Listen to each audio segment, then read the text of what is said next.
Our biggest concern is the lack of education. I really have to start there. It's a lack of education. Our educational system is not designed to teach people about money. So we have to start from the beginning, and that would be it, right? So if we can get people to educate themselves, really, because you're not going to get it in school. When you have financial education, you're not as hesitant to invest, right? Yeah. So real estate falls, of course, in that investment category. You know, there's only really 4 assets that you can invest in, primarily. So real estate's one. Commodities, which, you know, most people don't have money to invest in gold and silver. You have big businesses. You have stocks and bonds. We stay away from stocks and bonds because we see it as being risky and somewhat of a gamble. So we stick with real estate because it's easy to learn about. It's tangible. And business. It's We do real yeah, estate business. and we do business too. So to answer your question, I think it's really the lack of education. And so when you're not knowledgeable about something, you're fearful of it. And when you're fearful, you don't want to move forward.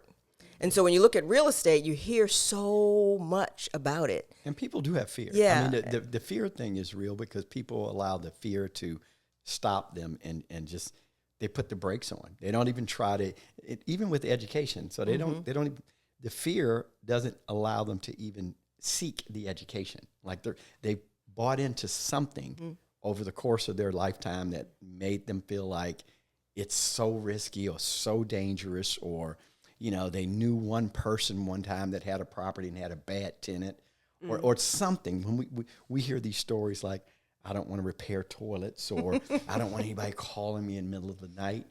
And generally most of the stuff we hear, and we're 30-year real estate investors with rental properties and many, many tenants, are things we haven't even experienced. So we're like, we do it for 30 years, and you've never done it, but you're bringing up things that either you heard someone say or something that's really like stuck in your craw that you believe is going to happen if you did an investment. And so the second part of the education piece is the most expensive real estate is the 6 inches between your ears. And that's the place that people don't invest. That 6 inches of real estate. You do not invest in educating yourself about really the facts. And I think one of the things that always has driven both of us is that we like the facts. We like the truth. So whenever we start digging into something, even if we heard some things from someone that seems credible or something like that, we immediately investigate. We like to read something. We like to go and check it out. You read? Yeah. So you know, so we do that because we just don't, you know, that's our thing. We like to educate ourselves and educate the expensive real estate between the 2 ears.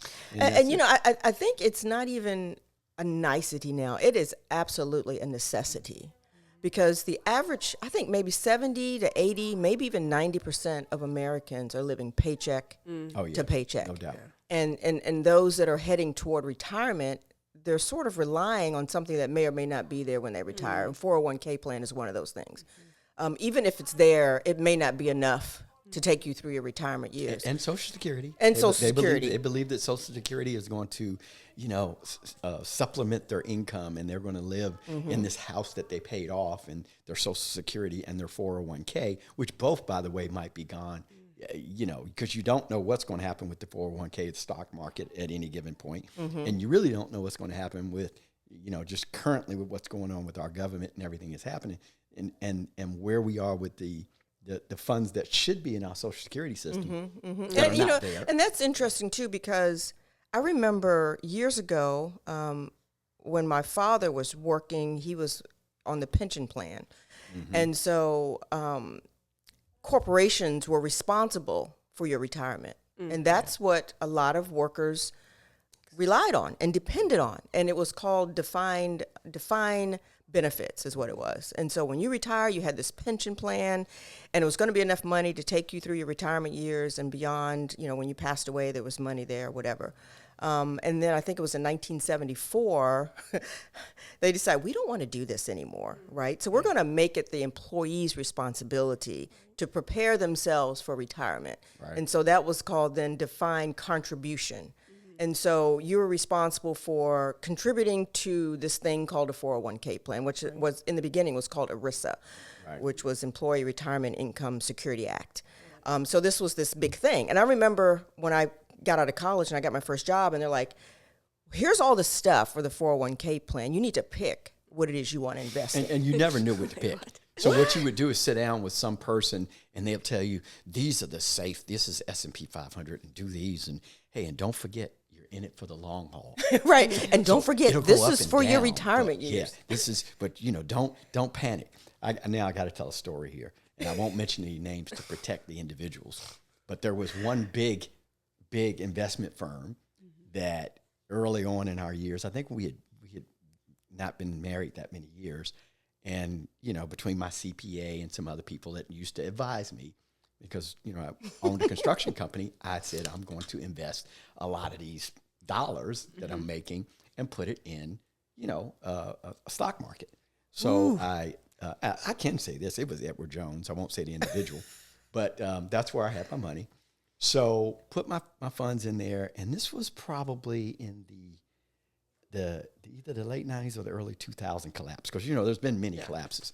But whatever it was, there was many thousands of dollars in there, and the market started doing all kinds of crazy stuff, and I would get statements. And at the end of the month, I look at the statement, I was like, what the world is going on? It was like 10,000 less, 20,000 less. Don't worry about it. So, Don't worry. of course, I'm calling. Just hang in there. And my advisor at the time, and of course, he was into that end, and his wife was my banker. So they were kind of both, on one hand, I was doing all my banking with this bank, and on the other hand, I'm doing the investing part with her husband. And so we go in, and I start calling, because, these are people got to know pretty well over the years. And I'm like, look, hey, what's going on? What's going on? And I'm not getting any calls back, So finally I go to his office. And so we go in, I sit down, and he's like, well, don't panic. He said, you're young. He said, the stock market. You have more money to lose. You're in this for the long run. Now, I'm a business owner. I'm thinking to myself, dude, I'm going to punch you in the throat. Okay, because that doesn't float. Okay. So then I asked the question, well, where's your money? Because I think it's a valid question. I'm like, I'm losing tens of thousands of dollars. You haven't said anything about trade, sell, move. You're just letting it dwindle. And that's when, he stuttered, didn't really give me a good answer. And that's basically when I said, cash it all out. Yeah. I'll take my own money. Yeah. And from this point forward, I will invest my own cash my way. And now, I'm not saying that people haven't done great in the stock market, because we have friends and know people that have. But it just wasn't a place I was willing to continue to take that risk, because at the point we would retire, which would be the kind of the age that we are now, if we were, with 2 or 3 collapses that have happened since then, we'll be ready to go and start cruising around the world, and he'll be telling me about the long haul. Well, that's our concern, right? Is that those who invest in the 401k plan may wake up one day and half of their portfolio is gone. When you need it the most. When you need it the most. Yeah. And so even if you want to stick with it, you're going to need to supplement it. And so Absolutely. in comes real estate, right? So in our opinion, of all the asset classes, it's the easiest one to understand, the easiest one to cash flow. Money follows assets, right? And it's an asset. It's going to cash flow, and it's going to supplement. It's going to, you can use it for so many things. We can go into all the different ways we've used real estate to pay off bills, to pay, College if you tuition had a for student loan. College tuition for our daughters. Yeah, when they went to college school. tuition. Yeah. If you're in debt right now and you want to pay off all your credit cards, use your real estate. Use this asset to purchase your liabilities. Some people just go out and buy liabilities, and they're not cash flowing. They're not bringing them any money. And so that's not the way you buy liabilities. You buy your liabilities from the cash flow that your asset brings you. And that's one of the huge benefits of real estate. There's so many.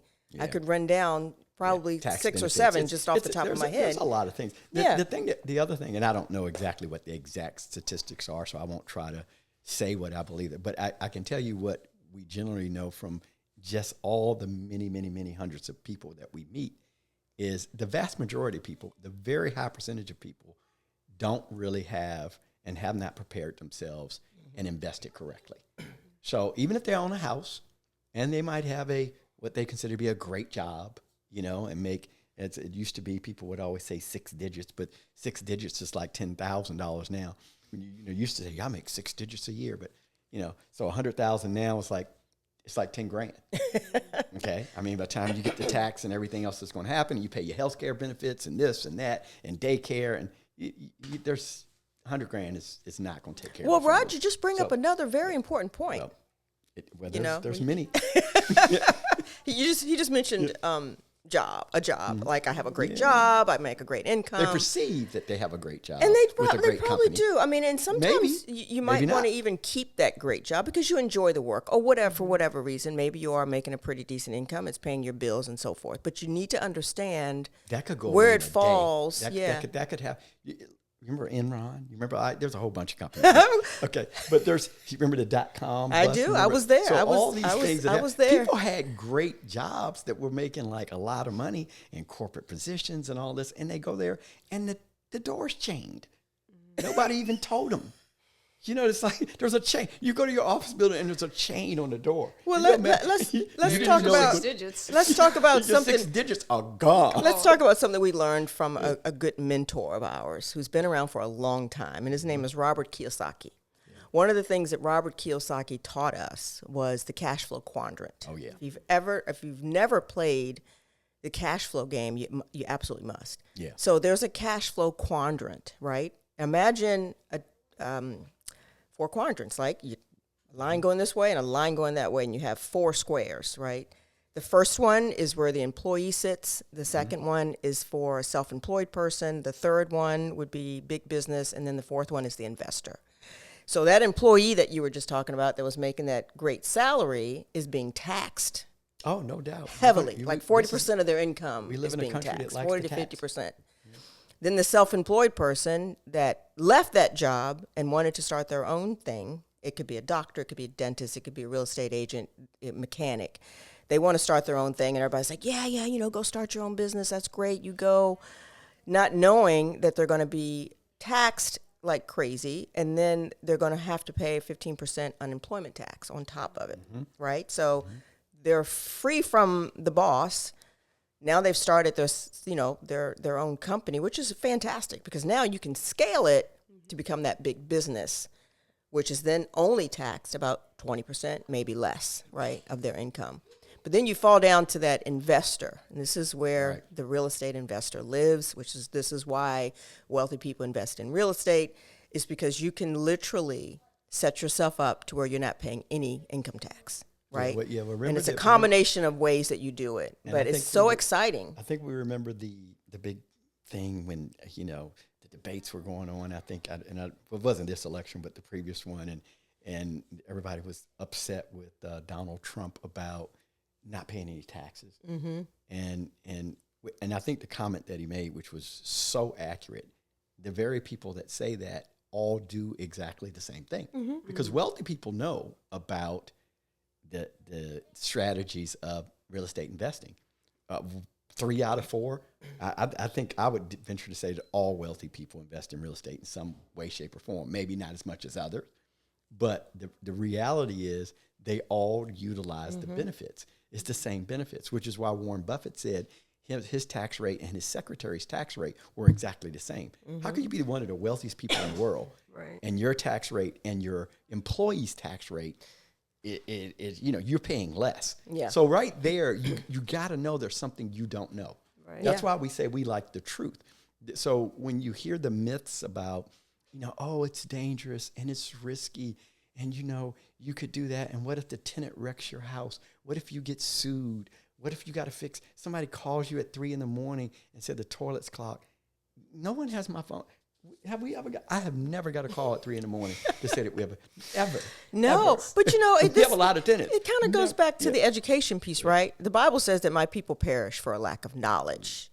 My people perish for a lack of knowledge. There also is a parable in the Bible that talks about investing. You talked about people say, it's too risky. The parable where the master left and said, when I come back, I want you to take this money that I left you, and I want you to invest it. And the person that didn't invest their money got in big trouble. Called them a slowful, Right. So basically just a waste. So yeah, you're just a waste. there's a difference between risk and risky. We don't do risky deals. We understand that real estate is a risk. Anytime you're investing your money, you're taking somewhat of a risk. But you educate yourself, you make the smartest choices, and you don't do risky things. Like you don't go out and buy a 200-unit apartment building, and you've never bought your first. Well, you don't even, you live in an apartment, and you bought an apartment. You go in as a partnership on an apartment building. You live in an apartment, which is nothing wrong with living in an apartment. But you kind of crawl, and then you walk, and then you jog. You don't just I'm just going to fly out the gate, and I'm going to go buy a 400-unit apartment. You start building. small and you start local. This is what we teach our students. And so going back to that cash flow quadrant that Robert taught us about, and you can see the difference in the tax structure for each type of employee or each type of income earner. Going back to the big business being less than 20% in tax, well, the government is going to reward you when you're providing goods and services that people need and want. So invest in stuff that people need and want, right? So, if you're a big business and you're providing housing or you're providing food and those kind of things, you're taking the risk. So absolutely, you should get the reward. That's why you get the tax breaks. You should get the tax benefits. They exist. When you're investing in real estate, you're providing housing for people. People need a place to live. And so if I'm going to take the risk to purchase this house and renovate the house, I think people forget that, folks go out and they flip houses, and that's another whole different tax structure. But anyway, people go out and they fix houses up and they flip them, or they fix them up and they rent them out. It's providing housing for people. It's not something that we're just doing because we want to make money from it. Oh, it's fun. I just renovated this house and I get to keep the money, and the house is just sitting there. No, that house just provided a place for a family to live. And not only does it do that, and we deal with a lot of different, because we are real estate developers and builders, and we own several companies. One of the things that we do is we talk to the municipalities that we build in. And matter of fact, before we start doing real estate development in an area, our first thing is we meet the city manager, the mayor, the city council. We go to the meetings. We talk to people in planning and zoning. We go meet them. These are public offices. They will actually meet with you. Newsflash: people think you can't get information.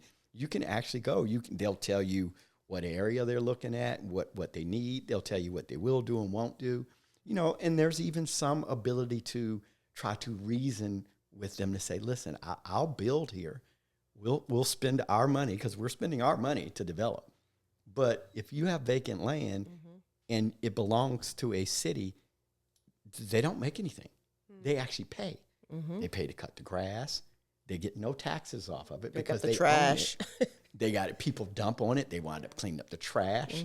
It's of no benefit to any community. So when we go in and we buy property, the very first thing I say is, we actually are we're partnered. We should be partnering, because when I come in and I invest hundreds of thousands of dollars and I now put a property here that you can get zero money, and now you're getting real estate taxes, not to mention everything else that comes with someone moving into the community.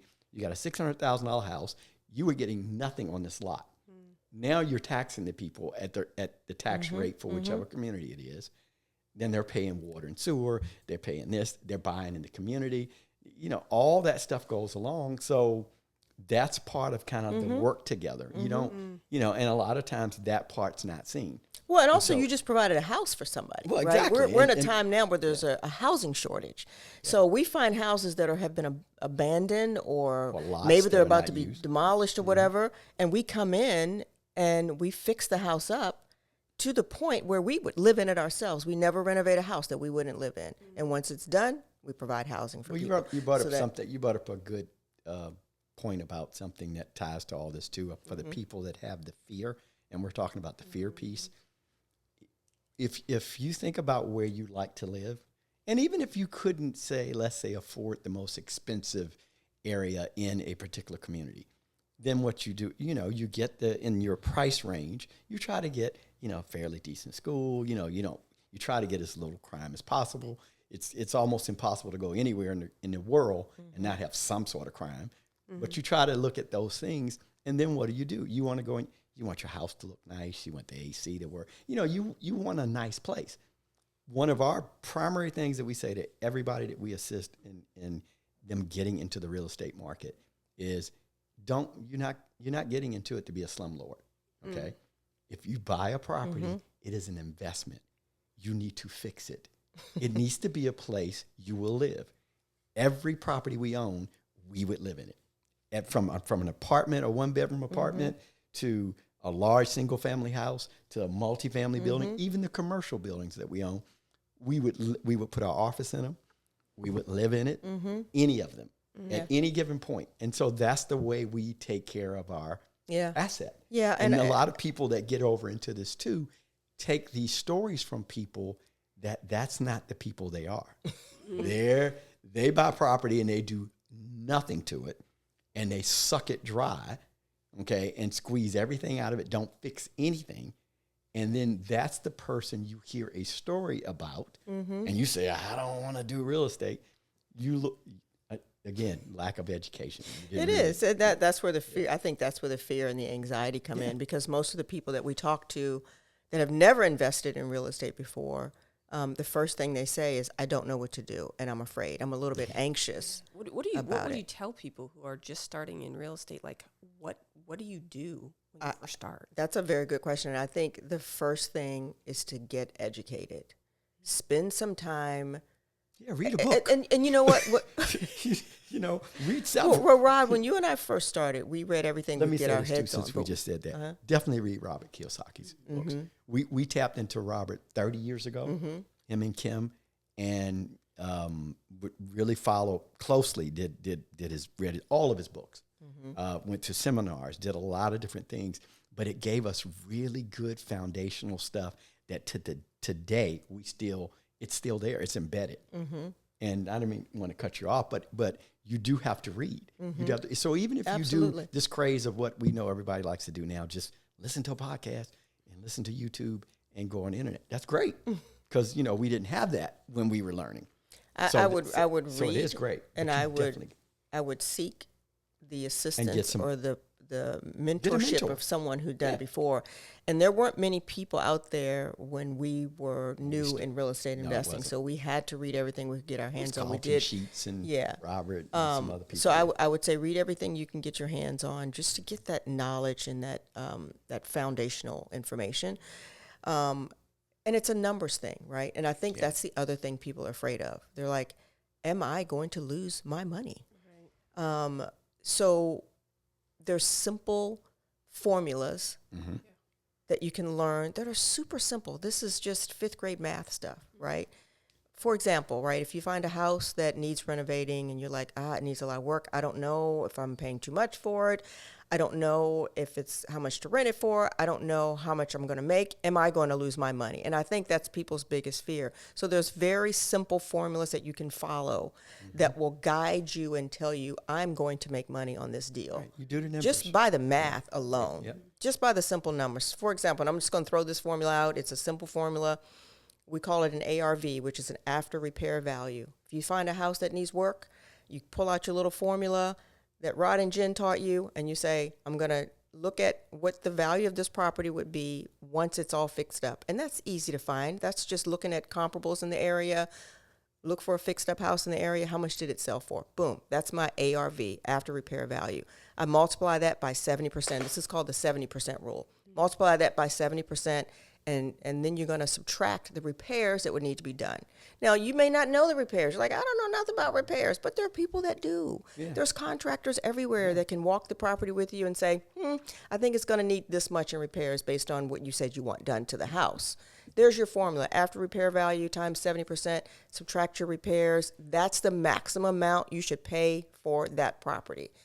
That gives you a little more comfort, right, to say, the numbers work. Do the math. If Once you the numbers work, math, you feel more math confident. And the math for what you decide is a safe place, because this is something else that we do in our strategy sessions when we deal with someone specifically, because people have different needs. You have people that their kids are going to be going to college in 5 years. You have people that they're empty nesters. All their kids are gone, and now they can take all the money that they were spending, for taking care of this huge family, and they start doing more for themselves. What are we going to do now so that when we want to travel around the world and but we still want a certain amount of income. So there's just different levels, different people in different places.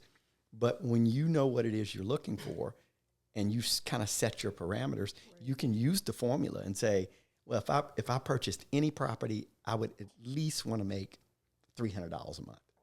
Or it might be $500 that you're comfortable with. You know, some people for other reasons might need more tax shelter. So they might say, hey, if I only make $200, I'm good because I got depreciation, I got tax advantages, and overall I really need it. And I'm still in the positive. So we don't say it has to be a certain amount. We listen to who's the individual we're trying to help, because there's different circumstances. We have a couple now that we've been working with for a while. And when we met them, they're in that exact scenario. Their kids are grown. They're both retired, actually, even, but now work and do other work or have another. So they're still bringing in income and getting retirement money and potentially Social Security. I don't know if they are now, but they told us what they were paying in taxes, and almost choked. I was like, "You pay what?" 'Cause that's just not our story. We've been at this so long. We're like, no, before that happens, we're going to go do this. You know, it's a different strategy. Yeah. And so when they came, we were like, just that alone, we're like, you need to do something immediately. Yeah. Okay, because what you're giving away so much money. You know, why would you want to give Uncle Sam $40,000 a year of your heart? $40,000 is what they said. $40,000 they paid in taxes. You know, and I think that was just you know, there was a deduction happening automatically already. You paid 40 more at the end of the year because a lot of money. Enough didn't come out, you know, or you didn't put enough in. So, and I think, in my opinion, that right there alone, you know, that should make you say, I'm going to educate myself immediately to how this is not going to continue to happen. you just brought up something else, Rod, that I think will take away a lot of fear and anxiety from people when you said that it's different for everybody. Yeah. And that's the beautiful thing about real estate. It's so flexible. Like one person's need might be, hey, if I could just make an extra $500 a month, I would be so much better off. Yeah, that would Somebody else might, that would get me over the hump. Yeah, that would just get me over the hump. A little bit extra cash. Yeah, you know, the other person might say, you know, I have a kid that's going to be going to college. I don't know how I'm going to come up with this money. That's another strategy. Yep. Somebody else might say, you know what, I'm going all in, man. I want to make millions in real estate. Or I want to replace my income with I want to replace my income. working income, my W-2 income with passive income. Exactly. I want to make it so that if I'm making $100,000 a year, I want my passive income to be $100,000 a year. Exactly. I'm not going to change my lifestyle. That would then replace that, and then I can go do what I want to do. Somebody else might I want to say, save the whales. I want to paint pictures up on a mountain in some foreign country. Whatever it is, whatever God called you to do, or whatever you decide you want to do. Yeah. You have now a strategy to replace what you need to take care of yourself. Or somebody else might say, you know what, I got these children or these grandchildren that I want to leave something for them. Yeah. Real estate is a generational wealth builder is what I want to say.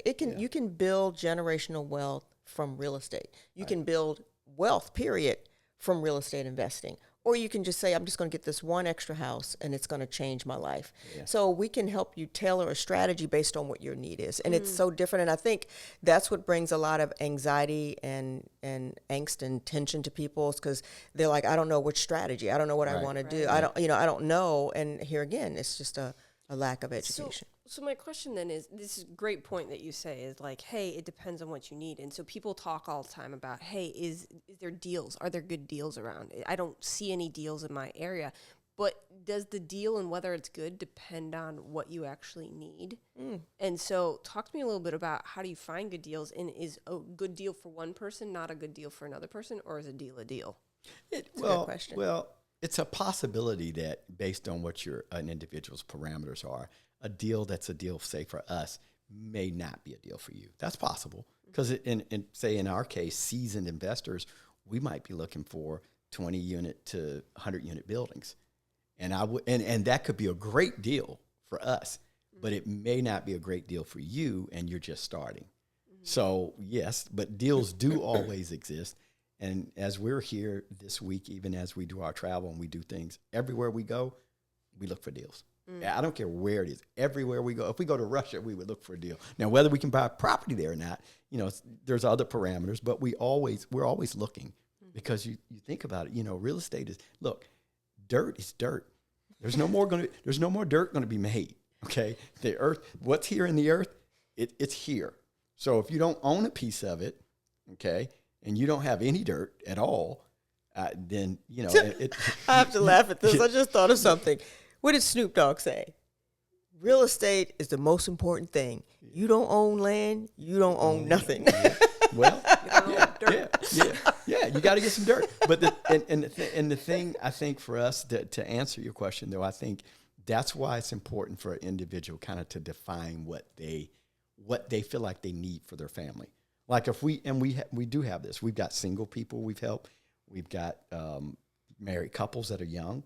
We've got couples that are older couples. We've got retired people. A lot of people we've dealt with in different places, and we could see where things fit for them.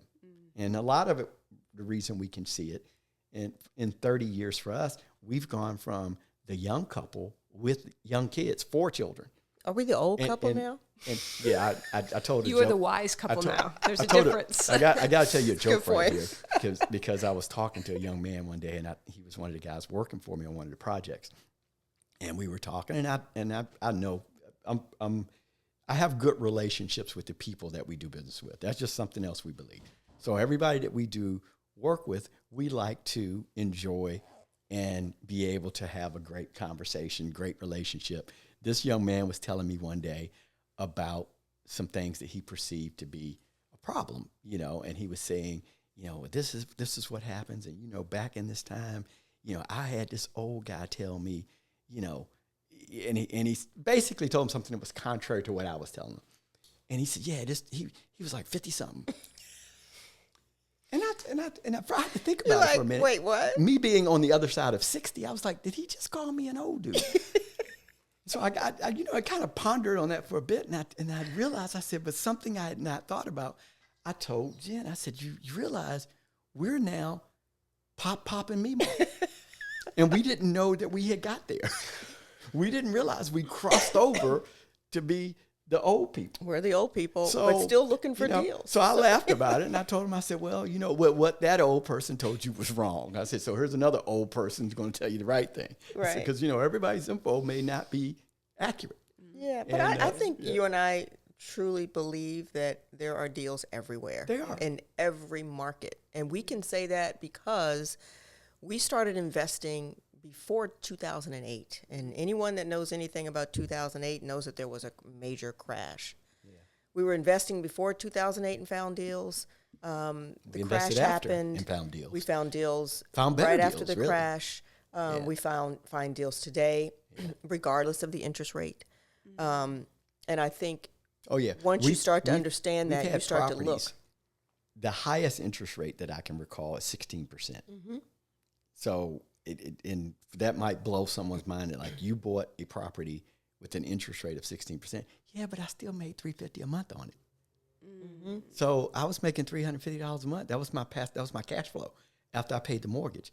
So yeah, I was paying 16%, but at the time I'm like, the cost of it, because we were also talking a low dollar. I think I only paid $37,000 for it. So I was paying 16%, but I was able to rent it. And I was in a military community, and I was getting great rent. So you run the numbers. And I was getting great tenants. Mm-hmm. So it's not just the interest rate. And that's just the point. Mm-hmm. It's the formula. Mm-hmm. So if you said I want to make $400 a month is my threshold. If I can't make $400, it's no deal for me. Then you run the numbers. You do the math. Mm-hmm. And if the interest rate still works, you're borrowing the money, but you're not paying it back. Mm-hmm.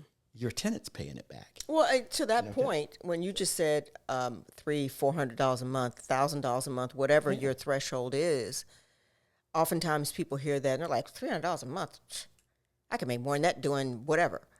But you're forgetting the other benefits of owning real estate. We didn't talk about the depreciation. Yeah, you have a tangible asset, first of all. You can touch it. You can go drive by it. You can see it, other than like with stock, it's a piece of paper. I look at it and I'm like, what is this, right? But with real estate, it's a tangible asset. So you're getting that, first of all. You're getting cash flow from your rent, which we mentioned, but you're also getting tax write-offs and you're getting depreciation. Some people call depreciation phantom income because on paper, you've lost money, but you really haven't lost money. But not only are you getting depreciation, you're also getting appreciation.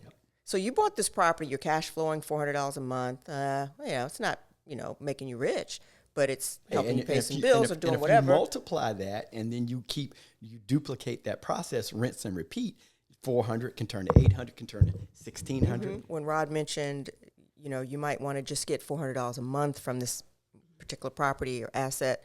And I think some people look down on that because they don't really understand the power of real estate. And so there are many other benefits to that property that you bought where you're cash flowing $400 a month. You're also getting the tax advantages. You get the write-offs from that. You're getting the depreciation, right?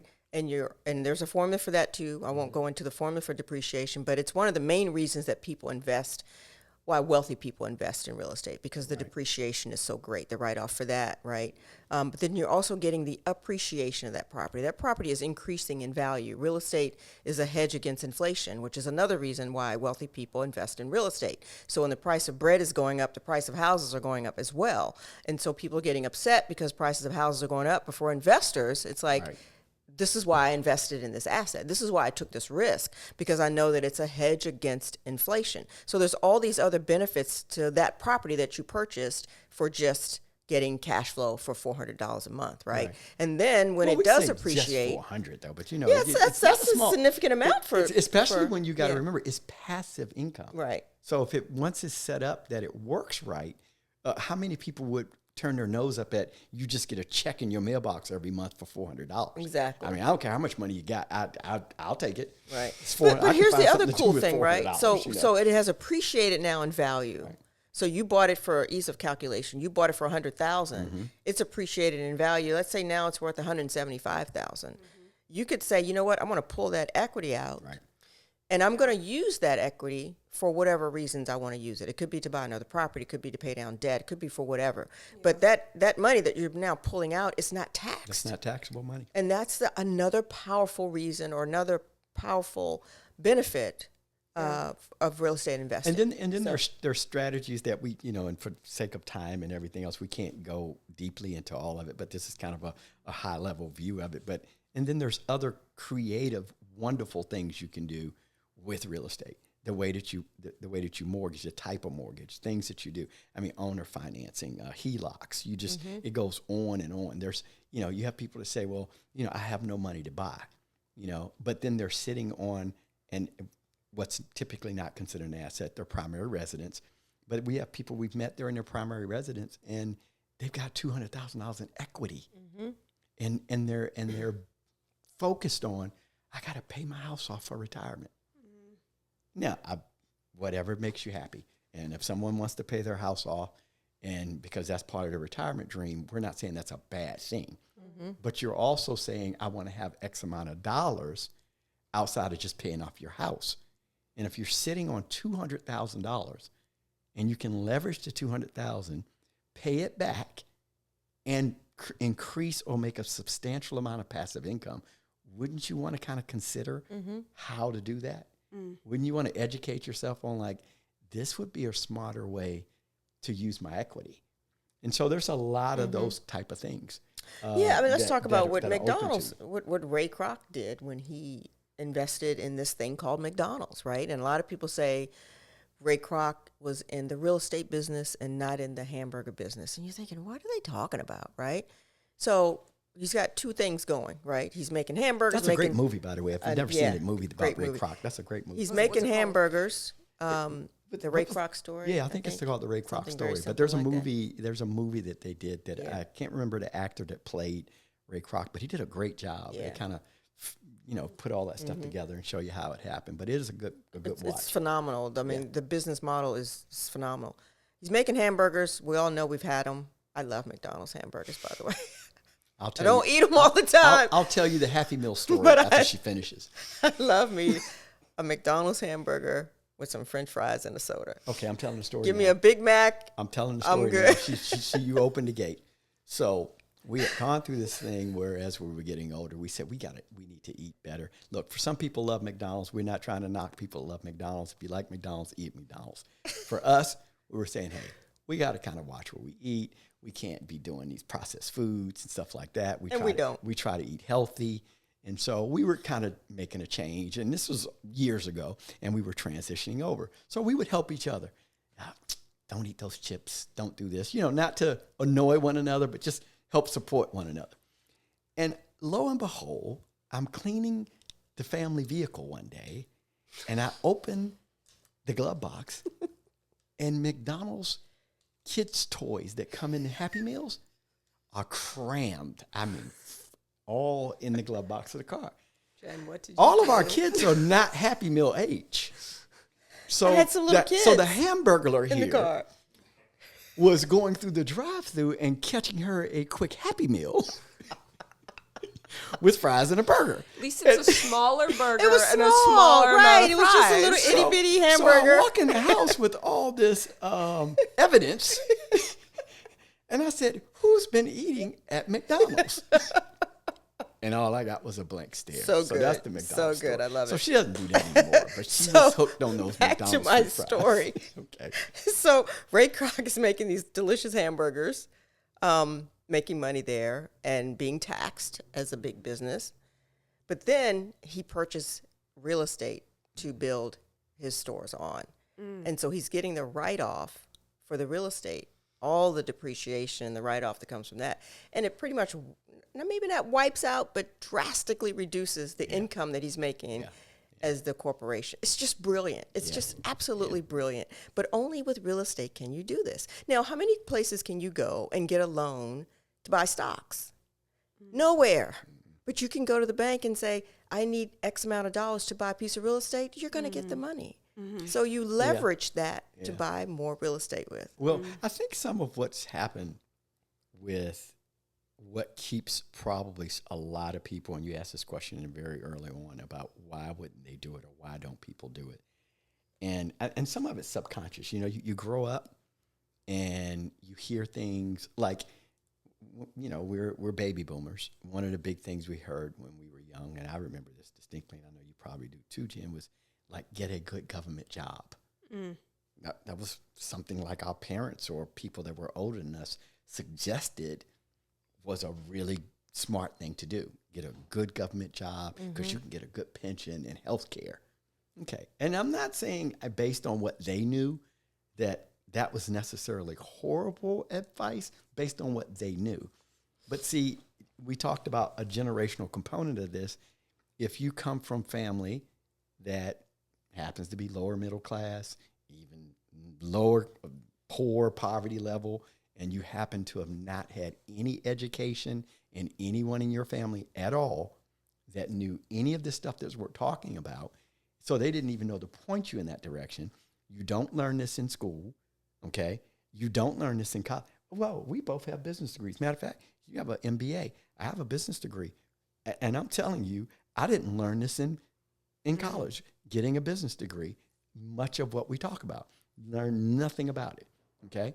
So part of the challenge that I think that we suffer is it's this lack of knowledge. We perish for lack of knowledge.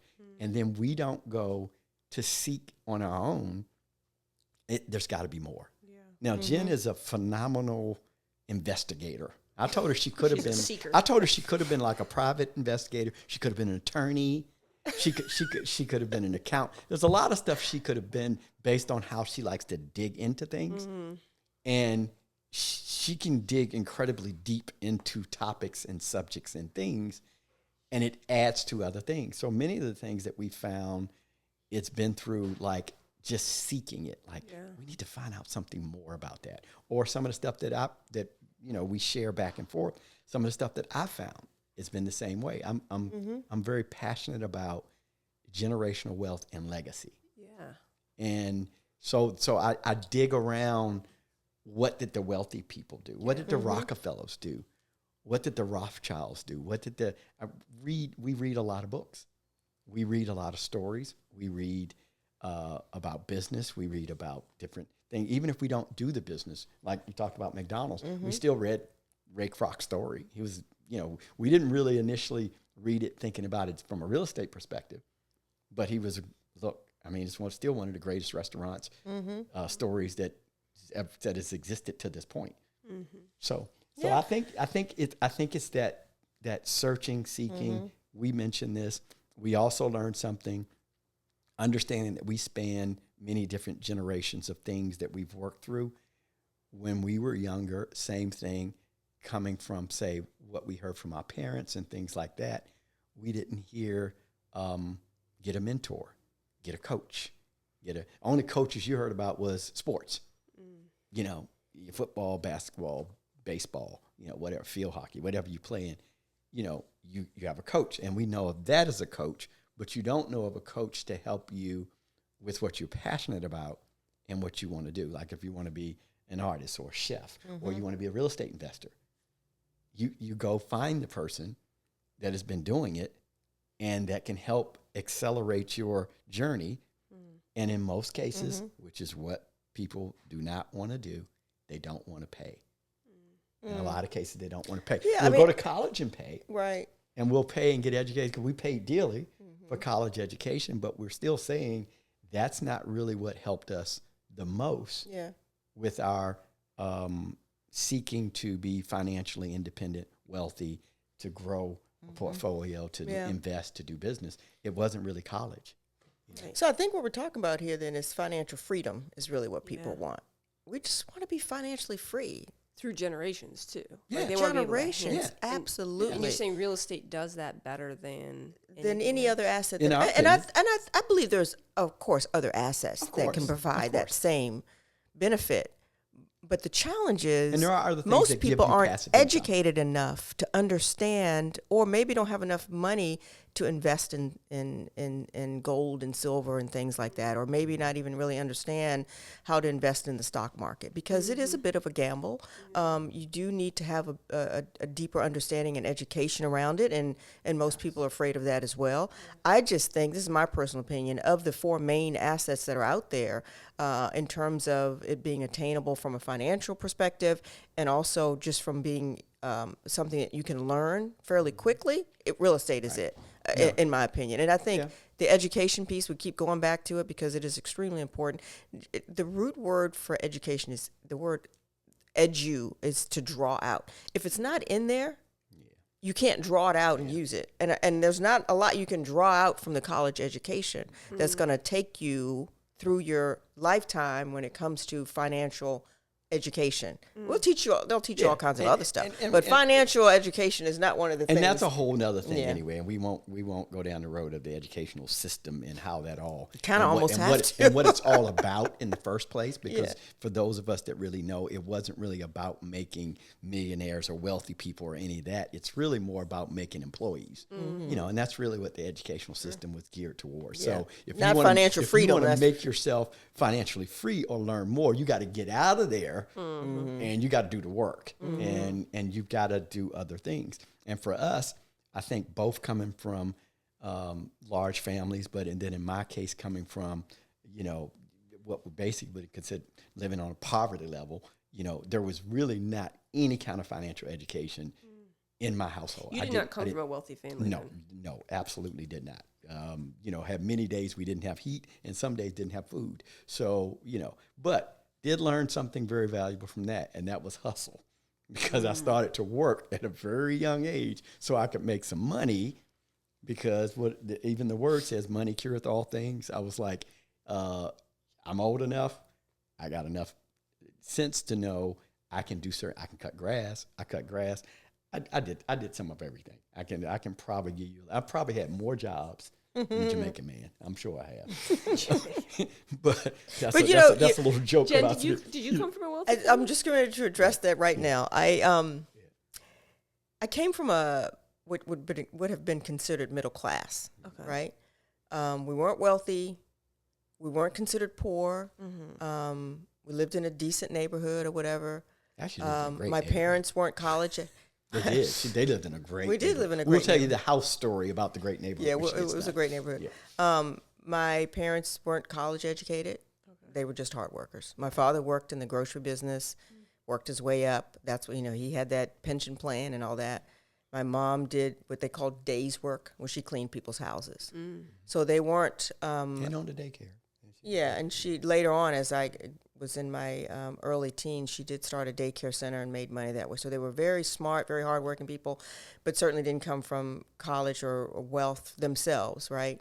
But here's the challenge with that, and I shared this with I shared it with Rod one day when we were talking. I was like, when people come from poverty, they're more likely to have such a strong desire to get out of there. It's like, I oftentimes want to get Not out always, but of oftentimes. this position that I'm in. Or they will get assistance from the government, And become or dependent. somebody is going to help them in some kind of way. Yeah. So they receive that.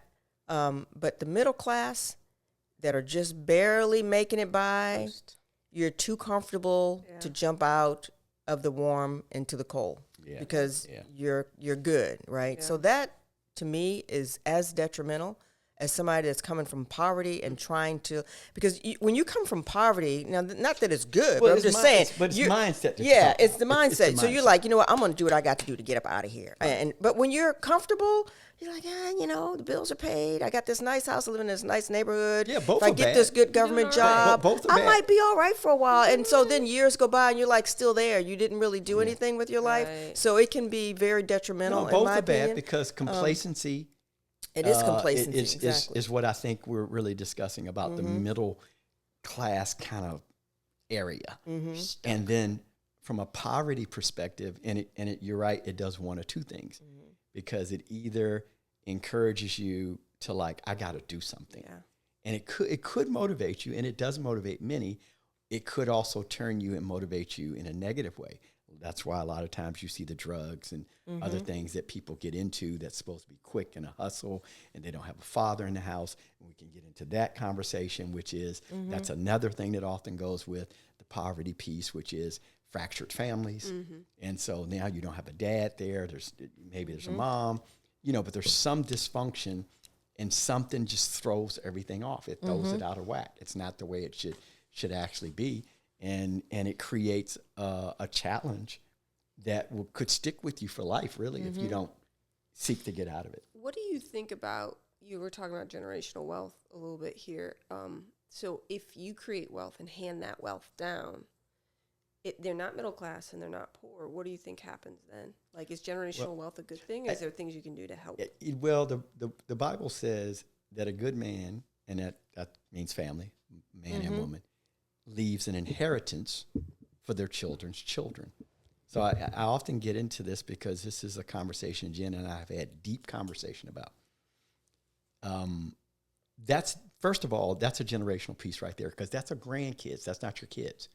So he already fast forwarded you, okay? We believe, and I firmly believe this, part of the responsibility is when you have a functioning family unit that works in a way, in a scriptural manner, in the context of Scripture, we're actually working with the kids. You guys have children or have a son. We have 4. We work on them daily. We've worked on them from the womb to here's your car. Have a great time at school, and when you get done and graduate, we'll help you there and see you. Let's do it all we've taught you. Okay, so and you're still there to help. So we involved in if they do business stuff, whatever those things are. So that right there is a structure that ideally works very well, and they've got our kids our immediate support until we go home to be with the Lord. Our grandkids, however, which we hope to see and be a part of their lives, quite often, a lot of times, you might not get to see them to maturity when they have their own family and their own kids.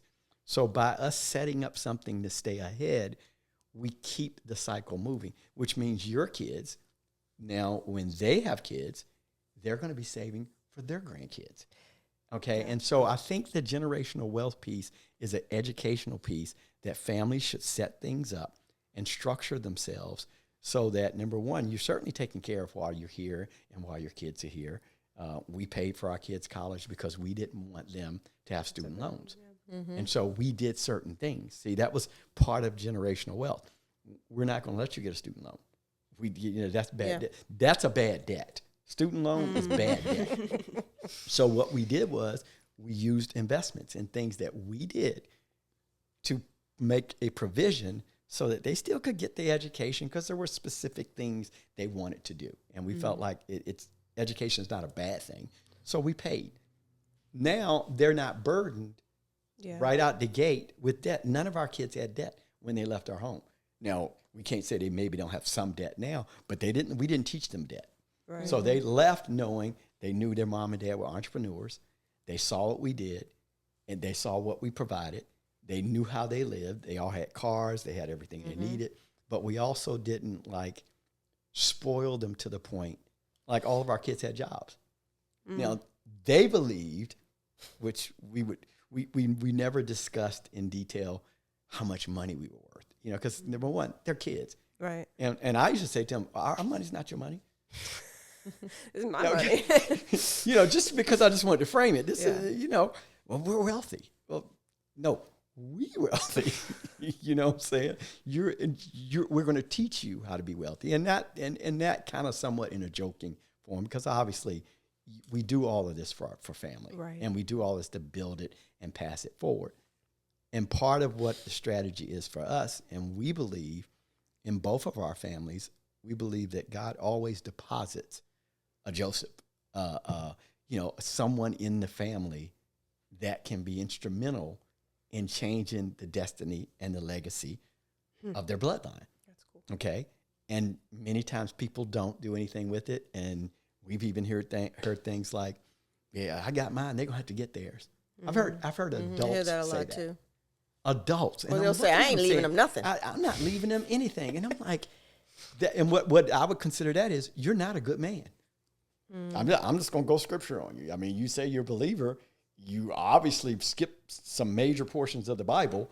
If you believe that it's okay for you not to do anything and to position things so that your grandkids would have a good step to be able to go. So part of our overall plan and part of our individual legacy strategy is no other family member born after us will ever be broke another day of their life unless they choose to. Because we're not saying we're just going to give you some money so you won't be broke. There are requirements. And so it is a possibility someone could be broke, but it wouldn't be because there's nothing in the family. And if you guys, I'm sure have heard of, everybody knows, the Rothschilds and the Carnegies, and all these great families you hear about, the Firestones, the Kennedys even. I mean, these families of great means, great wealth, and there's many things that they do, even some of the things they've done that people are not aware of, that how they set things up so that money would stay there, so that there would always be a flow of cash. There'd be passive income. There'd be real estate investments. There would be stocks, bonds, gold, silver, commodities, just strategies. And that, if you think about it, someone in their family at some point was the Joseph. Someone said, we ain't gonna never be broke another day in our lives. If you are a Spratley, a Jones, a Johnson, or whatever your last name is, there's someone that put that in motion. And so in our families, it's us. Yeah. So, and I take that responsibility seriously. I have for a lot of years, even when I didn't know exactly what to do. Yeah, I think the powerful thing about that is, because we hear about generational wealth and we hear it a lot, it does so many things, and it does need to come with an educational piece as well, because you don't want to pass down a $1 billion portfolio to children that don't know what to do with it, because you haven't educated them along the way. It's true. Yeah. But the powerful part about it is they're not having to start from scratch like the generations before them. And when you have to start from scratch, you're constantly on this hamster wheel, spinning your wheels, trying to get out of debt, trying to pay the bills. And before you know it, you're 70 years old and you didn't get a chance to create anything. Right. And so God has given all of us gifts and talents. Yeah. When he puts us here on this earth, we came with gifts and talents so that we could create and build something new, build something that's going to benefit people, build something that's going to benefit the kingdom of God. But when you're too busy on this hamster wheel trying to get your bills paid, trying to stay afloat, You can't do anything. you can't else. create. Your mind is too occupied with other stuff. But man, if you could walk into, you know what, my grandparents left me this. Right. I don't have to worry about bills. Like, I don't even have to worry about a home. I have plenty of them. I can pick which one I'm going to live in. I'm going to spend my time creating and building the thing that God gave me to do. And then that becomes something big and great. And then you do it, and the next generation does it, and the next generation does it. And it just becomes this major, you know, a beautiful financial. It evolves into something Yeah. bigger. I asked, Jen and I were just talking about this yesterday, and I said, have you thought about, because we both remember our grandparents. At least I remember my paternal grandparents, or my father's grandparents. Both of my mother's grandparents, I didn't. I knew one of them because the other one passed while I didn't remember. But what do you remember about your grandparents? Now, if we looked at what we just said, you leave a seed or you set something up for your children's children. So my grandparents, if I look at them and say, what do I remember? I definitely remember love. I'm not saying they didn't love me and, you know, do something and cook a great meal, make your birthday cake, those kind of things. Right. But out of the three grandparents I remember, there was nothing financially, no seed, nothing passed, nothing. And even when they passed, there wasn't anything. There wasn't like, you know, we all got. There might be some bills. Yeah. We'll fast forward to that. That's a new generational thing with us baby boomers. We're paying for our parents, so we won't go in there. We will stay off of that subject. But how beautiful is it that our grandkids, not only did they know us, know who we are, they know of our message, our legacy, our books, the tapes, the video, the teachings, all the stuff that we'll leave. But not only will we leave that, because I'm explaining this, and they'll hear this, that we intentionally did certain things that were just for you. So for grandkids we don't even have, you'll hear this, of this taping, of this teaching, of this date. You'll go back and say, my granddad actually put that in place. He did this. So I would have the ability to go to any school I wanted to go to if I wanted to. If I wanted to start a business, have a structure, know what to do, know where to look, have some seed money to put in it, because he put that there specifically for me to use in a place, and in our case it's a trust, but in a case that I could go and tap it and say, this is exactly what he said for me to do with it. Now, that's just freaking incredible. Now, if I had that memory, how much more does that do to you to motivate you? You're like, man, my granddad did this. He set this whole thing in motion. So I'm here and I love cars and I want to build cars. And guess what? I'm going to build cars. I'm going to do whatever I'm gifted in. You know, I'm going to create. I'm going to use my talent.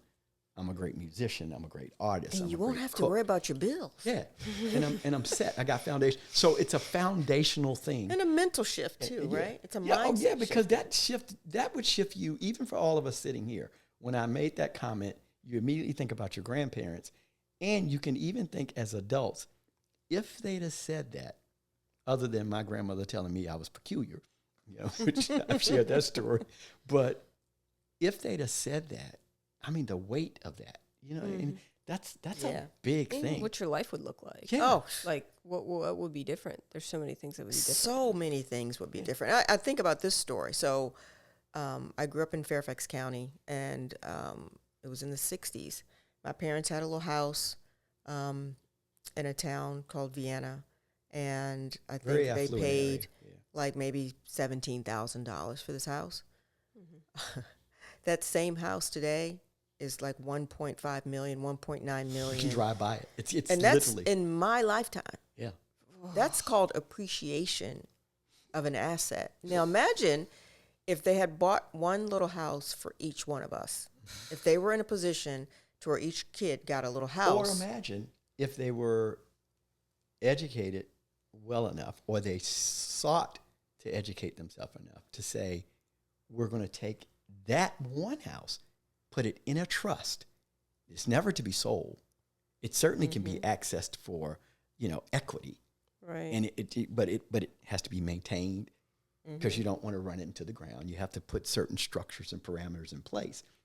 But that one house that she's mentioning, and $1 million in appreciation in a lifetime. Of course, we're in our 60s. So the thing is, even if you say that's 50 years, okay, or you lived in the house too. So let's say it's 40 years because y'all lived there and you had use of it. In a 40-year span, that's $1 million. Now, if the $1 million is processed, handled, and dealt with properly over the course of even all these years, it could have pulled out and bought more property. So you got to remember, the equity is not taxed. So to take out $100,000 30 years ago and buy another little house, now 30 years later, that one's worth $1 million. So you see, there's a lot see to how it. that's building? It's crazy. So my question is, okay, that's cool, but so, like property and everything has gone up so much. Is that still true? And if that is, where do you buy today? Like we're in 2025. Like what cities are the best places to invest? What property types are the best places to invest? How can we still get that big of a return even today? That's a very good question. But before I'll let you answer part of that, but I do Okay. have to address this. The answer is yes. It was because if you go all the way back to the 60s, 70s, even if 20, go back as far as you want. Real estate purchase. Go back to, we purchased a house 2 months ago. It was built in 1893. That was a while ago. 1893. So I'm going to use that to fact. So purchased in 1893. Now, it was not taken care of particularly well necessarily. So the way that we acquired this property is because the family that had owned it for 70 years, over 2 generations, with the lesson that we just explained, did not do something you heard me say earlier, which is you have to take care of it.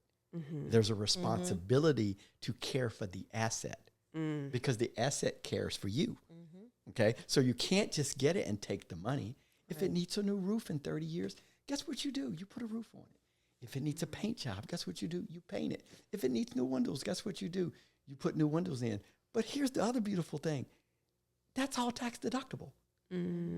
It's an investment. So it's not even like you putting a new roof on doesn't still benefit you in some way to upkeep this property that you have someone else paying the mortgage for and or paying you rent or you're getting passive income off of. So this thing just does in so many different ways. But the answer would be yes. Even if you bought a property today for $300,000, let's say, as an average price for a place, and a lot of people would say, wow, that's expensive. I would say to you, I would stake a large amount of money on, if I come back 25 years from now, that house is not going to be worth 300. It's likely not going to be worth 400. I would even venture to say in 25 years from now, that house would be worth more than 500 to 600. Could be double. Now, some places maybe it doesn't go. Let's say it didn't double. But do you think getting that on a property that you did not pay the mortgage for, True. it's still not worth, let's say it was 100,000 20 years from now. You made money, you got tax deduction, you got depreciation, you got all these other things, and you still appreciate it in value. So yes, I would say it would still be worth, and absolutely it would still go up. Some areas more than others, Yeah. and some areas could potentially triple or quadruple. Okay. Yeah, I mean, So There's so many ways to buy. We have properties in our lifetime that we've purchased for $67,000, and it's worth over $600,000 now. We've had properties that we purchased for $15,000. Well, the cheapest how about property- 2,400? 2,400. Cheapest property we ever purchased was 2,700. 20 something like that. Yeah. 27 after the collapse. We were buying properties for pennies on the dollar after the market. After that. Where like in 20? That was in Georgia. 2008? We It was like 2011. 2011. Yeah. Okay. 2,700. I think it's the cheapest. I didn't even know you could buy property that cheap. Yeah. It- Actually it's- bought dirt with yeah. with a house on it. We bought it from like Yahoo or Craigslist or something. Yeah. I mean, there Oh, are yeah. properties I think what it starts with, you have to change the question that you're asking. Yeah. You have to say, where is the property? Yeah. There's property out there. Where is it? yeah. I'm going to find it. When you start to say, how, It's like being there's a no way to treasure hunter. find it, you shut down Yeah. you shut down your mind Yeah. to even the possibility that there's houses out there.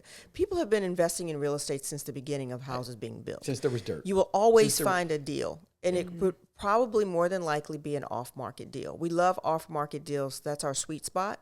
It's not listed. Nobody even knows about it. Usually when it's listed, everybody's running after it, and you have competition. Then you get the multiple offers and all this. And if you're not really seasoned in the real estate investing space, that may not be where you want to play. But you want to be smart, kind of who moved my cheese kind of thing, if you've ever read that book. If everybody's running over here, I want to run over here. And you drive through your neighborhood. This is a tip for you. You drive through your neighborhood or neighborhood down the street or wherever you want to invest. We say start small, start local. Because you want to be able to maintain it and keep your eye on it. When you've not done anything. So you see that property, looks like it hasn't been maintained very well. It may even be vacant. Or it may be an elderly person that's living by themselves and they may be moving out to go live with family or whatever. Give them a call. Hey, are you ever considering or have you ever considered selling your property? That might be a deal that you could have where no one even knows you're working on that deal. And you come up with some like owner financing with it or whatever, where you don't have to come up with very much money. We and have, before you we have know stories, it, guys. you We got can your tell first you- property. We can tell you story, and not that it's and this isn't even exclusive to us. It's just it is because of probably the kind of people we are. We're very inquisitive. Yeah. Jen jokes sometimes that when I'm driving, it's like my neck is on a swivel because I see everything. I'm looking at everything. I'm looking the house I just mentioned to you for the built in 1890. I'm driving along, on my way to another job to do something, and of course this property constantly catches my eye. I'm looking at it. I'm like, I'm driving by. I'm looking at it, and then one day I drive by it, and the Lord's like, get it. I'm literally like, get the house. I'm like, it's like because this is what we do. I mean, we get houses that aren't nobody. It didn't have a for sale sign on it. It was not for sale. So what did we do? The great investigator. We hunted down the owner. Found him. Pittsburgh is where he was. Found him. She got me the number. I called him. I said, hey. Told him who I was. Told him what I did. Told him I saw your house. I noticed it looks like it's kind of in a condition where it needs some repair. I said, that's really what I do. I said, do you have any interest in selling it? Well, coincidentally, we were talking about it. Well, great. I'd love to buy it. Found a from you. lot of properties So- like that. Just like that. So it's not Okay. necessarily like a city you should be looking in. It's everywhere you should be looking. Yeah. When you're more well, seasoned. Wh- In the wh- beginning, well, as a that's new part of- yeah, that's investor, part of your stay coaching. close. When we came into the area that we're in now, where we are now, and I know y'all probably thinking I'm just telling on exactly what I do. I drove down the street. I immediately saw an elderly guy in the yard out there raking leaves. And I'm thinking to myself, I like this neighborhood. I'm also thinking if very I didn't nice. have this appointment, I'd probably stop and talk to him. Because see, we don't have a problem with that. And even if I don't get anything to buy, okay, You get a he might remember me, and I will say, here's my phone number, sir. If you ever decide, I love this neighborhood, I love this area, we would love to own property here, I'd love to move here. I will make it seamless for you. We will do everything. We will close fast. You will have your cash. You can do whatever it is you want to do. That's what we do. We just and found I can so tell you much. over and over, in the same area where she's telling you that they lived as a kid in Vienna, Virginia, which is, like I said, most people know the area is right outside of Washington, D.C. Exact same story. Now, we're living there at the time, and I'm building houses. We drive by one day. I think you were in the car with me. And we drive by a house, another one of those houses that I'm always looking at, because I'm always looking at houses. And there's this elderly guy on a ladder Oh, yeah, this is a funny story. scraping and painting the windows. Now, the first thing I'm thinking is, dude, you should not be on that ladder. Because, I mean, Right. I'm in this business. This is why you shouldn't be on the ladder. Not up there, not like that, nobody holding it, and you're up there scraping windows. We went down the street, came back. Turned around, pulled into the yard, went right up and introduced myself and started talking to him. We wound up going to their house having dinner, got to know him and his wife. Bottom line is he sold us the house. He Not did. only did he sell it to us, he financed it for us. He did. Yep. Purchased the house from him. And that house that I don't remember, maybe we paid $170 for it. That house we sold not even 10 years later for triple what we bought it for. So we have story like that after story after story. There's houses that we purchased that right now, including houses that we own, that have already tripled in value. So we've got equity. Then we have houses. We'll take equity out. We'll buy more houses. So you build to that. It's part of your strategy. Yeah. It's part of your plan. So let me ask you this. I hear you talking about, we bought this house, we bought this house, we bought this house. And somebody who isn't seasoned yet and they're listening to you, they're going, oh my goodness, they have so many houses. How are they not going insane with so many houses? There's got to be so much work, so much to do. So for the person who's sitting here asking, like, how do you manage all of this? What would you tell them? How can you put their mind at ease? How do you do that? How do you grow your real estate empire and still have the life and the freedom that is the reason you got into it? Mm-hmm. That's a very good question. And here again, it's not the same for everybody, right? In the beginning, when you're first starting, our recommendation is that you manage it yourself. Get that You skill. need to learn You need the skill. the fundamentals of being an investor, right? So now you've learned how to buy the house, you now own it, and now you have to rent it out. That's another whole level of understanding. And so you have to learn how to look for the right tenant, and make sure the numbers work. As we always say, it's all about the numbers. So all this is really about the numbers, because every house that you find, whether it's off market, on market, you found it driving down the street or whatever, always run the numbers. That's your next thing to do. Because you might find a house that's there and it's great, and you're like, oh, I'm going to buy it. And then you go back and go, oh, I'm not making Why any did I money. buy that? Right. Why did I So, buy that? so now you have this one house. You want to manage it, do everything yourself, so you know the ins and outs. So that when you do turn this over to what's called property management companies, there's many of them out there that will manage it. It becomes a corporation at some point. Yeah. And you're going to run it just like you would any other corporation. It's no different. You then hire people to manage it for you, and you pay them a percentage of the rent. So, and then you're making whatever is left. And if you have a bunch of these, then that all adds up as well. Right. So you're not doing it all by yourself. Right. You You build are. a It's team. not. What's build- that book? yeah. It's not how but who. Yeah. Who but how? Yeah, it's not how you do it, but who you're going to get to help you. So as you're buying these properties, you start to think, who am I going to get to manage these for me?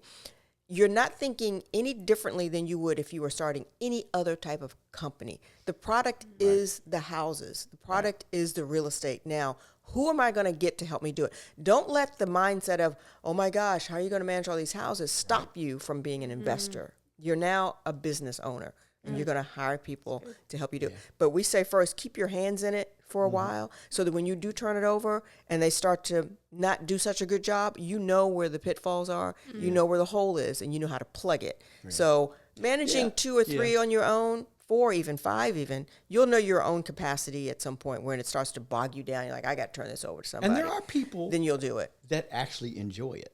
Like, I mean, and happens to be, I mean, it's an industry I've been in for 40 something years around building and construction. So obviously I enjoyed it. I would have got out of it. And then, and even us for the 25 years we've been together, then we've been in it the whole time. So the thing is, there are people that I think have an aptitude to, like, they grasp and really like it. So there's those people, and they're really enjoying, looking forward to. They kind of like everything around it. They even like the management. So there are people that they don't find that to be a problem. There might be some others that say, I really just don't like the management part. But like Jen just mentioned, now there's companies for a lot of the pieces.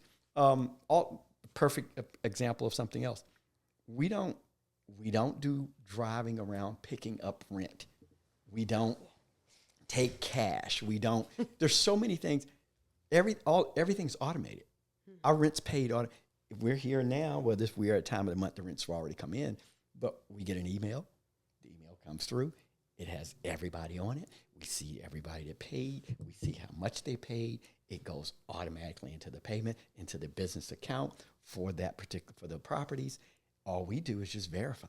Okay. If we have anything to do at all, it could be maybe something didn't go through. There was a glitch.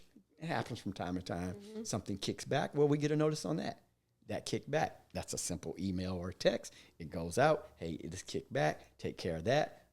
Bada boom. It's still done electronically. It's done.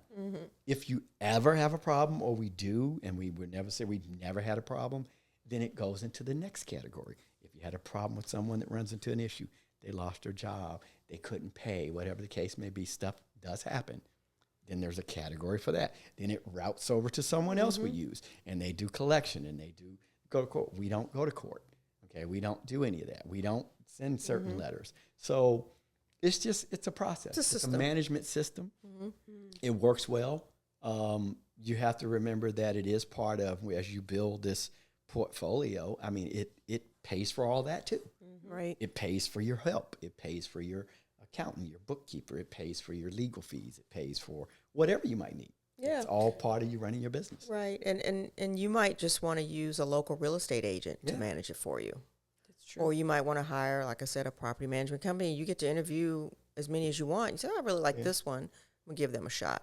So please don't allow that to create anxiety to the point where you don't want to move forward, because there are solutions. And I think part of what also happens for us that we can speak to, that I believe to be one of the greatest benefits of one of the things we get to do is we come from two different disciplines. Jennifer's background as a real estate broker and in that side of it, and all these years and all this time that was spent there around leases and contracts and all the stuff, the vast knowledge that she has comes from a piece that just is heavy in that area. So obviously she knows that. I come from the other side of, there's pretty much no type of building I haven't built. There's no type of system I probably haven't seen, from the mechanical to the electrical, whatever it is. So I know structure, I know property, I know dirt even, bad soil, good soil. So there's a lot of things we know that we incorporated, that we use and give advice and or coaching or things on, that kind of gives you like the cheat sheet, the shortcut.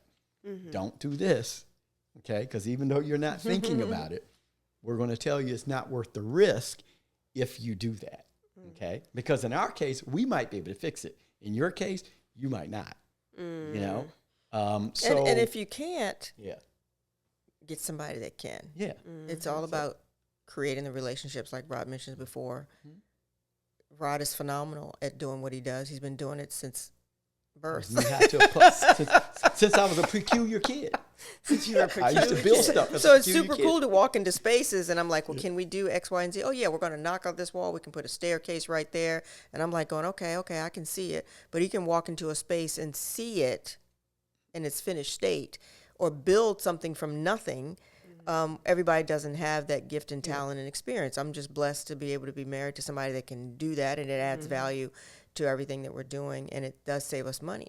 But if I'm a single woman and I'm investing in real estate and I don't have a Rod and I don't know nobody, I'm just in this place and I know I want to invest, then make relationships with people you build that good do. relationships. Find somebody that can do what he does, partner with them, make a deal with them, whatever, pay them if you can, or however you want to do it. But there are people in every discipline that you need. They are there to help you. And one of the things that we've told some of the people that we coach and help, depending on what they need, and as small as this sound, because this is a very small thing that you can do, that it's not something people even think about to do. When you say, I don't have a contractor and I don't know anyone, and I don't, what do I do? Well, there's plenty of people, you probably drive by them and even notice or see them doing decent work. Have you ever thought about stopping and giving somebody a cup of coffee? Hey, man, I live down the street. You guys are doing this is phenomenal. Like, I just want to introduce myself. I don't have a big property. I don't have a lot, but I live in the neighborhood. It'd be great to have somebody and know, I see that you guys got great skill. Be nice. Yeah. Stop. Talk to them. What's a cup of coffee? Next thing you know, you got a phone number. And if they can't do it. And they might not be able to do it, but guess what they'll do? You say, look, I don't do small jobs, but two of the guys on my crew, they work on the side. They do this.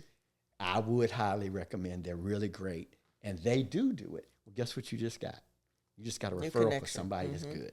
So the Okay, question, from somebody that's good. yeah, exactly. Okay, so there is ways to get the stuff you need. Yeah, for but sure. you have to be a bit creative. You can't believe it doesn't exist. Well, it's like anything else, right? I think people look at real estate and they're like, oh, it's so scary and so weird. And so it's not. It's very simple. It's very easy. Once you learn the systems, you'll realize that, you know what, this is not as hard as I thought it was. Start to ask the question, who do you know? If they can't do it, like Rod said, ask them, well, who else do you know? Somebody knows somebody. Everybody knows somebody that can help you Everybody get knows to somebody. it. And I'm a firm believer in don't go at everything about let me negotiate the cheapest price. Don't even get into the price part initially, okay? Because when you're dealing driven with just people. by the cost, and people feel it. I can feel you across the block when you come at me and you start. Yeah, I've been doing this too long. I mean, well, I got a price from one guy and he was too high. It's like, you definitely don't need to talk to me. I promise I'll be too high. right. I'm definitely going to be too high. You know what I'm saying? You came right out the gate. I mean, you didn't even get to, hey, man, how you doing? No compliment, no nothing. I like this house. I watch your guys work. Now, I've had people to come up and do that. I had somebody do it just recently. Come on, man, I watch your guys. These guys work. I had a couple of neighbors. Neighbors will do it sometimes.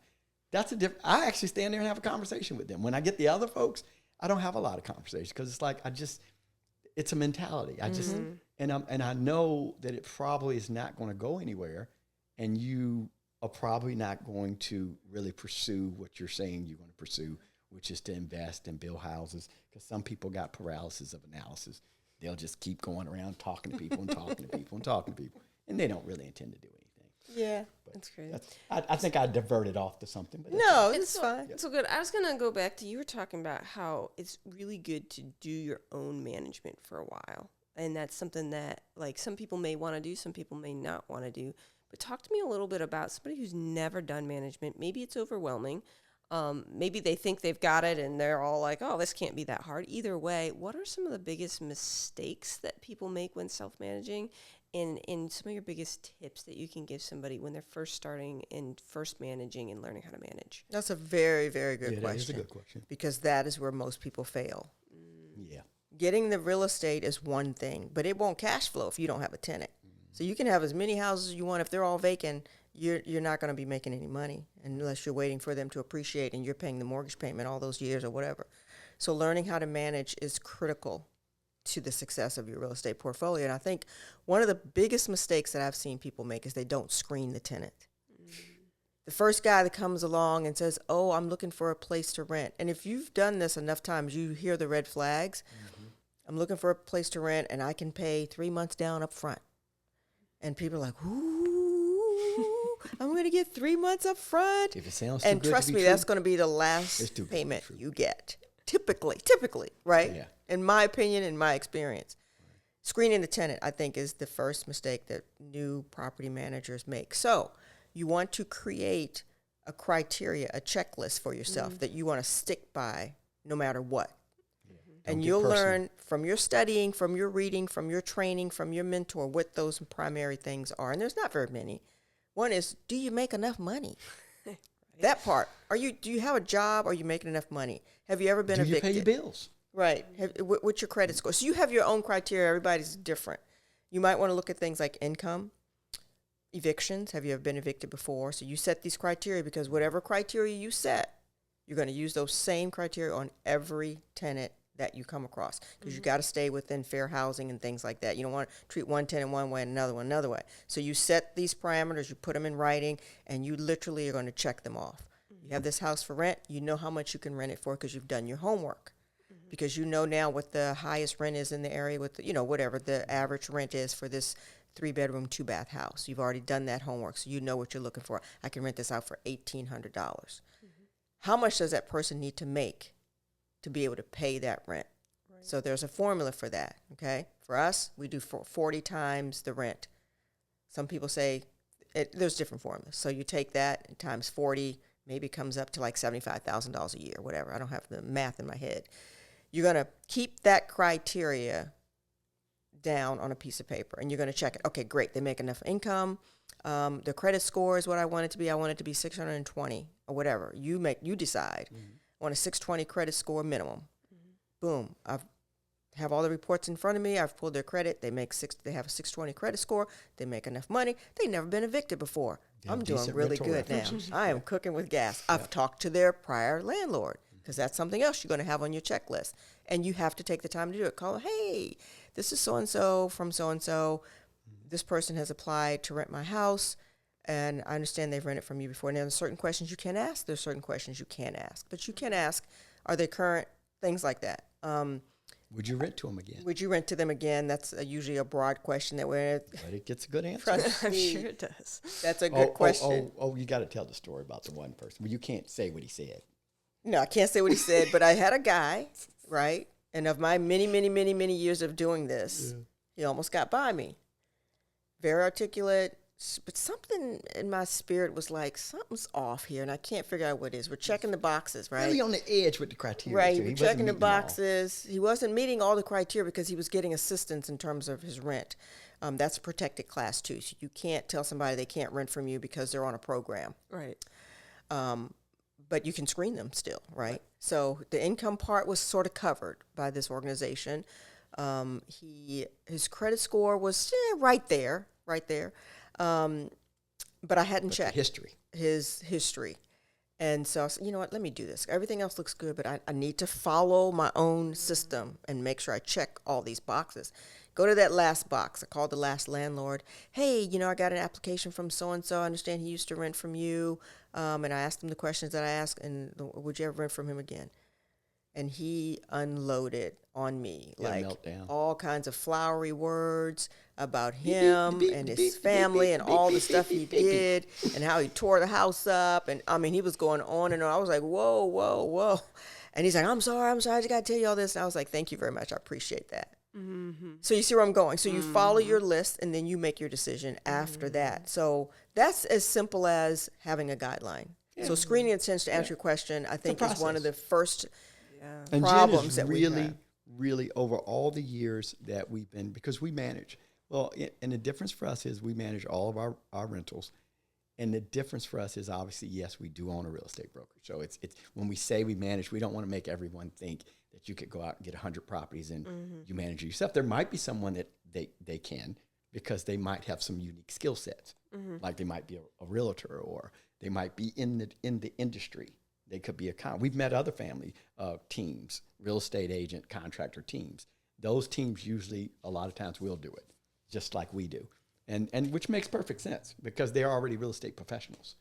So, but when you don't have that team, one of the things that Jen's been able to do, even with the people that we've coached and helped, is make them make this make sense and get your criteria. Don't tell us you did it. Let us see it. Let's see it. We want to see what you did. What did you do? What did you do when and for some of them, we've been with them for a while. So we'll say, well, I had 5 people call. So okay, tell us. We'll put them on a hot seat. Tell me exactly what you did. Tell us what you did when they called. Oh, I did this. Well, what did you check? Well, did you call their landlord? So, okay, well, right out the gate, you're not doing what you already been trained to do. So if you end up being one of the people that say you had a bad tenant, that's not the tenant's fault. No, you're not doing your work. You're not helping the tenant help themselves, because that tenant might be a good tenant for someone possibly, but maybe your place was too expensive, and you weren't doing enough, and you let them in there, okay? And your criteria would have said they actually didn't qualify, but you were so desperate to take the first person or the second person. The other thing we do, and hey, it's just a policy of ours, we don't rent to family and friends. Now, I'm not saying that we're discriminating against our family and friends. We're saying we do have an option. When a family or friend calls, they don't call the traditional route. They'll call and say, hey, y'all got any places? Well, yes, we do. But, we would recommend I want to see you at Thanksgiving, so no. But we want to still be able to eat turkey and sweet potato pie and not be sitting over there looking at you, and I know you're behind on your rent 2 months. Okay, because you're just gonna mess up the whole family vibration thing for us to have a good time. So it's just, And not, that's just our personal It's just thought. a personal thing that we've kind of adhered to over the years. That's worked for us. Maybe some other people have done that and they do it, but we just say that to you. You can set things like that, which is nothing wrong with that. For you not wanting to, involve personal, deep relationships with family members and stuff. And then I would say get a couple of good books on property management because it's all in there and it's not hard to follow. It'll just equip you with some tools and and some information that will be extremely helpful. And there's a lot of great books. I know Robert Kiyosaki's team. He has a team of professionals in the real estate space, from attorneys to property managers to accountants who Bookkeepers, have all tax written books lawyers, on this subject. And I can't remember his name, but one of his Is it Wainwright or not Wainwright? no, he's the tax guy. I can't you- remember, but yeah. he wrote a very good book on property management. So yeah, read books. Yeah. So let me ask you this. This is the last question I have for y'all. And it's interesting because you just said, hey, I don't rent to friends and family. I'm assuming that means long term, but I want to hear your thoughts, not only on if you'd rent to friends or family for short term, but also just in general. Do you prefer, what are the benefits of long-term renting versus short-term renting? What do you prefer? How would you direct people? And would you rent an Airbnb to a friend and family or not? Because that's Probably, I different from probably long-term. would. I'll Yeah. let Jen dig into that on the time. That we have done because for us, we kind of help. We have all the categories. So we do short-term rental, we do mid-term rental, we do long-term rental, we have commercial. So we kind of cover a lot of the areas since we do these. I kind of handle the short-term rental stuff just for a number of reasons. Now, that does go through a platform, which you guys are familiar with, the Airbnb and the other platforms. So we are on those platforms. So that handles a lot of the kind of the booking and all that part of it, which it's convenient. There's a fee paid, but it makes it pretty convenient because they also do the rating of, do they have any reviews? Yes, no, 1 star, 5 star, whatever the case may be. So you kind of do have something that's already been done for you for screening. So let's say if we did have a relative or someone that called, they've got to be on the platform to book. Okay.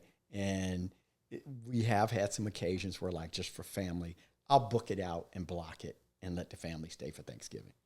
But here's the great thing. I know they're only there 3 days and they're going. They're not moving furniture in.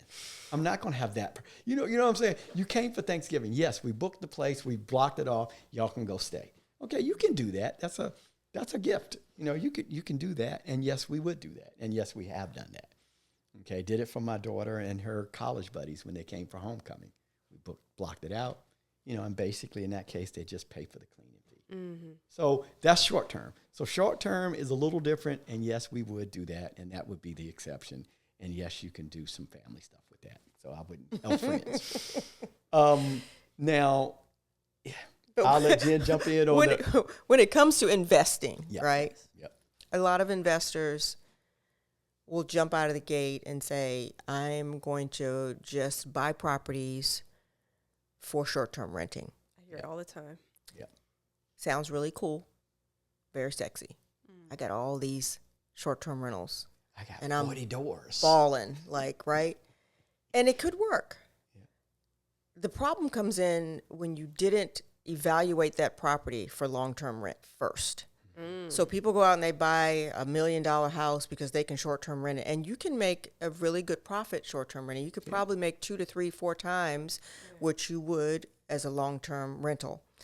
But when the local government comes in and says, we don't want you to do that anymore, and they can do this, they will literally pull the rug out from under you and say, happened we're in a not lot of allowing jurisdictions. short-term rentals in this town anymore. Sorry. Yeah. Okay, as of, whenever. Okay, so then that changes your numbers drastically because you purchased this property under the criteria that I'm going to short-term rent it and make all this money. But as a long-term, regular long-term 12-month lease, the numbers don't work. Because as a long-term rental, the mortgage payment was $4,000, let's say, because they bought this really nice big house so that they could short-term rent it. Now, When I can't do that anymore and I have to long-term rent it as a regular traditional lease, I can only rent it out for $3,000 because that's the going rent for that area. Now you're in trouble. Yeah. Now you have to let that house go or whatever, or you're going to come up with the difference between the $3,000 and the $4,000, and you hate this house now. You don't want it anymore. Yeah, you know, but it's you not hate real estate. You hate everybody. It's not you know? cash flowing. And the thing that's so crazy about this, because we have this, we've got this in our portfolio now. We have a property because of where it is, because of the location, and because of some of the events. We're near a Coliseum. We're near a lot of stuff. We're near military bases, and so I mean, in peak season, you could do just one unit. You could do 10, 12 grand in a month, 14 grand in a month on one unit, way 10 times the mortgage. Okay, but if that thing goes south, which is not the way we buy them, and let's say, which now has happened, and they're saying we only want X amount of percentage of Airbnb properties in any one community. Now we want every landlord to submit an application. That wasn't the case before. And so here's our 8 to 10 grand average a month. All of a sudden, it's like, and they're saying, well, you can only have 1% in each neighborhood. So how dumb is that? Now, that's weird. Now we get cut out. Well, there's a lot of things behind that. We can't get into some of the political stuff. So anyway, it wasn't a problem for us. But it wasn't. But that's not how we purchased. Right. We only decided to use it when we start running all the numbers, because when we purchase based on long-term numbers.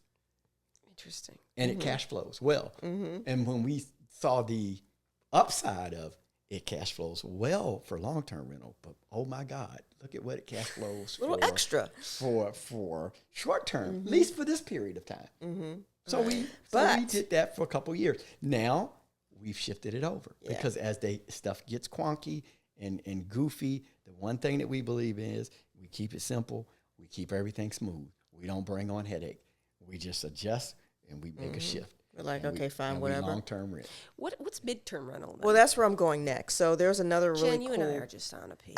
I know, I feel you. Like I felt the vibe coming off. Not a lot of people know about it. It's a really cool rent strategy. Okay. It's when somebody's coming in, they're renting for 3 months, 4 months, not quite 12, but I just need to come. I'm coming in the area. Maybe and for I work. only need to rent. It's usually for work. It could be for travel nurses, travel, Could travel, be an engineer, travel traveling professionals. for We something see it like all that. the time. It's super cool. And the reason why it's so popular now is because there's a shortage of nurses, and there's this whole new category. I don't even know if it's new, but it's more popular now, where nurses are traveling around from state to state within the country, and they usually have an assignment that lasts It 3.5 really months. bounced up during COVID. Yeah. Yeah. It really. They come, they it stay for really 3.5 exploded. months, and they roll out. So now you don't have a short-term rental. So you don't fall under the short-term rental rules. Right. You're now midterm renting, and they're under a lease for, 3 months, 6 4 months. months. And it's super cool because, you can raise the rent a little bit because they're getting extra money for this travel that they're doing, and they have a stipend for it, so they're willing to pay for it. It's usually, it has to be furnished though, because they're not bringing furniture with them and all that stuff. So you furnish it That's out, why make the it really Airbnb cute. midterm works well together. Yeah. Would when people come to say Florida for the winter, is that considered midterm as well? Often, if they come stay a couple. Yeah, of if they're weeks? staying, Is that seasonal? Is that different? could be But seasonal. That's could similar. be considered like a midterm because if you're doing it for not a year lease, but they say I just want it for the summer. That could, that certainly could categorize. And then in between, you're probably everybody's near some sort of a hospital or something. school. There's actually a platform that was built specifically for this purpose for midterm renting. Most people's go-to is to go put their property on Zillow, which is super popular. It works. And there's other places you can go to as well. But for midterm rental, for traveling professionals, primarily medical professionals, there was this whole platform that this couple built. It's called Furnished Finder. Furnished Finder, who would have thought, right? There's this platform called Furnished Finder. You put your property there, and the nurses are going to come calling. And it's very interesting. We've had nurses, we've had actually college interns that come to the area to work at like the NASA. Yep. And they come and they stay for 3-4 months, and they roll out, and then we do it again, and we do it again, we do it again. But then there's also room rentals. which is another There's some whole other beautiful thing. Yeah, look, we could go on. There's some categories we probably didn't cover and get into, but there are a lot of different possibilities and opportunities. But look, we love real estate. Real estate's a great So many thing. ways you can make money with real Investing is estate, great. but keep it small, keep it simple, keep it local. Don't try to figure it all out at one time. Just get your niche, get your strategy, know what it is you want and what you need. Yeah. Don't worry about the person next door that's got like 25 apartment buildings or whatever. You're like, I just need an extra $500 a month. Give me that one little house down the street that's close and local, and I'm going to work that baby and get my $500. And then in 3 to 4 years, I got some appreciation, and I'm feeling real confident right now. That's what you do. That's how you start.